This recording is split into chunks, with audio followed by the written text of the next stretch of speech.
يا مساء الفل عليكم. ومعاكم الكابتن عزوز منجي، المحفز الرياضي. أسعد الله مساءكم بكل خير. فيديو جديد في يوم الخميس 4 صفر. هتكلم كلام مهم جدا جدا عن رياضة. قبل كل حاجة، قبل أي موضوع، أتمنى من كل حتى لو الفيديو ده هينزل على اليوتيوب والتيك توك، أتمنى منكم التفاعل واللايكات والاشتراكات والتفاعل خاص باليوتيوب. أما بالنسبة لو على التيك توك، يا ريت تعملوا اكسبلور والتفاعل يشتغل على التيك توك. انا المفروض اكون وصلت على التيك توك للمليون، وكذلك اليوتيوب. ليه؟ لان انا عندي محتوى، وانت ما تجيش تسالني عن محتوى قناتك ايه. اللي ما بيشوفش قناتي الله يكرمكم، ما تجيش تطلبوا كلام وانتم ما بتشوفوش القناه من الاساس. انا عندي محتوى عن رياضه، وعيد المره مليون والمره مليون اكررها، المره المليون. محتوى قناتي عن رياضه، عن حب، عن علم النفس. بنوع في كل الفيديوهات عن الرياضه، عن علم النفس، حاجات يعني بتفيد الناس. واحد عنده مشكله مع زوجته، واحد عنده مشكله مع خطيبته، واحد عنده مشكله في الحب مع اصحابه. كل ده انا عامله على اليوتيوب. ممكن بفضل ربنا اكون سبب في انك انت تتغير الى الافضل والى الاحسن. ولذلك بقول لكم خلي القناه تكبر، وخلي الاشتراكات ترتفع، وكذلك على التيك توك التفاعل يكبر ويبقى ترند على التيك توك. هتكلم كلام مهم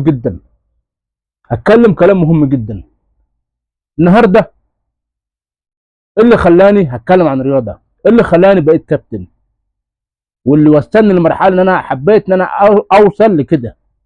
هقول لكم قسما بالله موقف من المواقف، اعذرونا، موقف من المواقف، قسما بالله ويشهد ربنا، موقف من المواقف لما شفت لاعب كان بيتمرن غلط. الكلام ده يمكن من قبل 10 سنين ولا حاجه، من قبل 10 سنين بالظبط. كنت لسه ما عرفت حاجه عن رياضه ولا عن كمال اجسام ولا تخسيس ولا حرق دهون، لكن بفضل ربنا اللي خلاني حبيت الرياضه واوصل لمرحله ان انا ابقى كابتن ومدرب رياضي ناجح في مصر كلها وفي اسكندريه. انا كاسكندراني، قسما بالله اللي خلاني حبيت ان انا ابقى كابتن ومدرب بجد بحق وحقيقي، بالذات في رياضه كمال اجسام.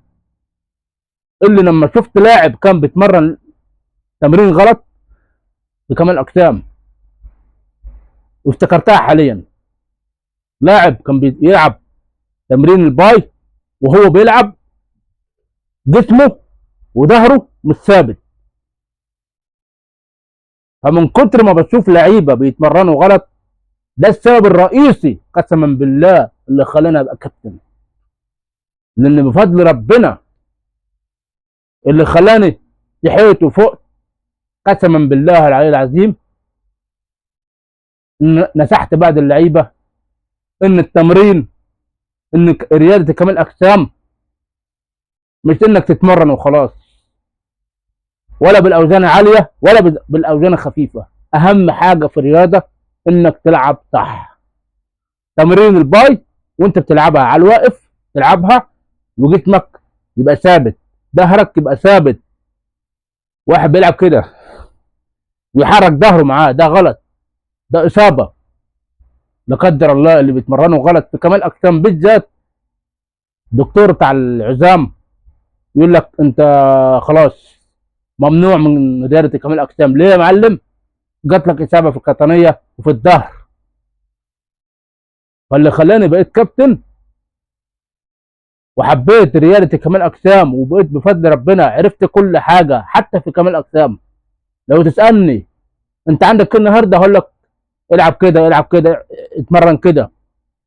بفضل ربنا عرفت اخطاء التدريب، وعرفت التمرينات الصحيحه، مش بس في كمال اجسام، حتى اللي عايز يخس، عشان حتى اللي يكون واحد مدي كل حاجه حقها. النهارده اللي عايز يسالني عن التخطيط او حرق الدهون، اكون انا برضو فت بمعلومه. ما ينفعش انا مثلا احب ان انا اخلي دماغي بس في كمال اجسام، لا، انا دماغي في الحاجتين، في كمال اجسام والتخسيس. وانا خدت خبره على فكره، قسما بالله من غير كورسات، حتى لو باخد كورسات او مش باخد كورسات في الرياضه. قسما بالله بالخبره عرفت ازاي امرن اللعيبه صح. عارف ازاي اللاعب ده لو بيتمرن غلط اقول له العب كده، سواء كان شاب ولا بنت ولا ايا كان جن ازرق. واللي خلاني حبيت ان انا ابقى كابتن ان انا لما كنت بشوف لعيبه بيتمرنوا غلط، وطبعا ما كانش فيه مدرب في الوقت ده على فكره، فلما كنت بشوف اللاعب بيتمرن غلط فانكشه في الوقت ده. قلت له التمرين كده كده غلط، صح كده. ويشهد ربنا يا جماعه قبل 10 سنين انا اصلا ما كانش ليا في الرياضه. كانت الرياضه بالنسبه لي كانت حاجه صعبه، كانت حاجه تقيله بالنسبه لي. يجي لك واحده في البث مباشر قبل يومين وانا بعمل بث مباشر على اليوتيوب، تيجي تقول لي مين قال لك ان انت ناجح؟ مين قال لي ان انا ناجح بعد 10 سنين تعب وخبره؟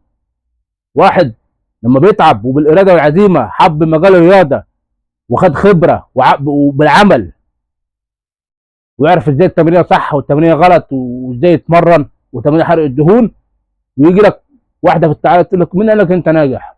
بالاراده والعزيمه والتعب نوصل الى النجاح. خلوا تعليقاتكم حلوه، خلوا كلامكم حلو عشان ربنا يبارك لكم. لو انت شخص فاشل لا حسن من نفسك. الحمد لله، اللهم لك الحمد والشكر، الواحد نيته صافيه من جوه. انوي خير عشان ربنا يبعت لكم شخص ينوي خير ليك. خلوا كلامكم حلو، خلوا قلوبكم نظيفه، كفايه حقد وكفايه كراهيه. لما تبقى كويس ربنا يبعت لك اشخاص كويسين، لما تبقى ناجح وتحب الخير لنفسك ولغيرك ربنا يبعت لك اشخاص يشجعوك في النجاح، يقول لك استمر، عاش، الله ينور. الشخص الناجح يتقال له كلام يفرحه، يتقال له كلام يخليه يستمر على النجاح، مش يتقال له كلام يقول له لا مين قال لك انت ناجح؟ انت ما ينفعش، مش عارف تبقى ايه، انت مش عارف، لا ويقعدوا يلفوا ويدوروا في الكلام. انا بفضل ربنا بقيت مجالي في الحاجتين، في علم النفس وفي الرياضه. طبعا انا مش بعالج ادويه في علم النفس، لا انا بعالج كمشاكل، مشاكل طلاق، مشاكل ده وده. تمام. الحمد لله انا بفضل ربنا انا شخص ناجح واخدت خبره. فخلوا كلامكم حلو عشان ربنا يبعت لكم اشخاص يقول لكم كلام حلو، سواء كان في اليوتيوب ولا في الواتساب ولا ايا كان مكان. انا والله ما كنت سابق عليه في الرياضه ولا كنت اعرف حاجه في الرياضه. اللي خلاني حبيت الرياضه ووصلت للمرحله ان انا عايز ابقى كابتن، وانا حاليا بقى كابتن، ان انا عرفت اخطاء التدريب. عشان من كتر ما بشوف لعيبه بيتمرنوا غلط ده اللي خلاني ان انا بقيت كابتن. وقلتها لمدرب كبير في الجيم، مدرب كبير في الجيم، قلت له حلم ان انا ابقى مدرب. قال والله بجد، وكان بيضحك كده والتريق. قلت له بكره هتشوف يعني ايه انا كابتن عزوز. وفعلا بقيت كابتن عزوز، والحمد لله بفضل ربنا. عرفت كمال اجسام، يوم السبت نتمرن ايه، ويوم الاحد نتمرن ايه، ويوم الاثنين. كمال الاجسام في الاول وفي الاخر تغذيه ونوم وراحه. وفي نفس الوقت واحد يقول لك انا كابتن عزوز انا عايز ضخامه، يطلع له ضخامه. ضخامه ما بتجيش الا بالتغذيه، التغذيه والنوم والراحه. واحد ياكل كويس ويدي كل حاجه حقها هيلاقي فيه ضخامه، لكن واحد هيلخبط في الاكل وياكل اي كلام عمرك ما هتجيلك ضخامه. الضخامه عباره عن ايه؟ انك انت تتقل في الاوزان، بدل ما تشيل 10 كيلو لا تشيل مثلا 20 30 بالتدريج. واهم حاجه الضخامه التغذيه، تاكل اكل يساعدك على الضخامه. تمام. فخليكم معايا الله يكرمكم، لان انا في الاول وفي الاخر مدرب ريادي ناجح. انا سميت نفسي كده، اللهم لك الحمد والشكر. فلو انتم عايزين تبقوا معايا سواء كان شباب ولا بنات ايا كان، اكتبوا لي في التعليقات احنا معاك كابتن عزوز.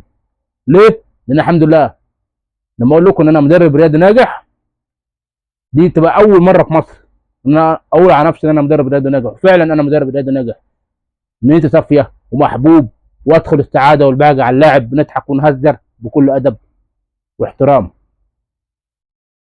ونحمد ربنا ان انا حبيت مجال الرياضه، ولا كان النهارده ما كنتش هبقى اعرف لا في الرياضه ولا هبقى ليه في الرياضه. ونحمد ربنا ان انا حبيت رياضه، رياضه في الدم يعني. حتى لعبه التنس بقيت عارف العبها، ولعبه البلياردو عرفت ازاي العبها، اللعبه اللي هي الاول مره اشوفها في الجيمات اللي هي الكبيره. الحمد لله بفضل ربنا مفيش حاجه ما اعرفهاش في الرياضه.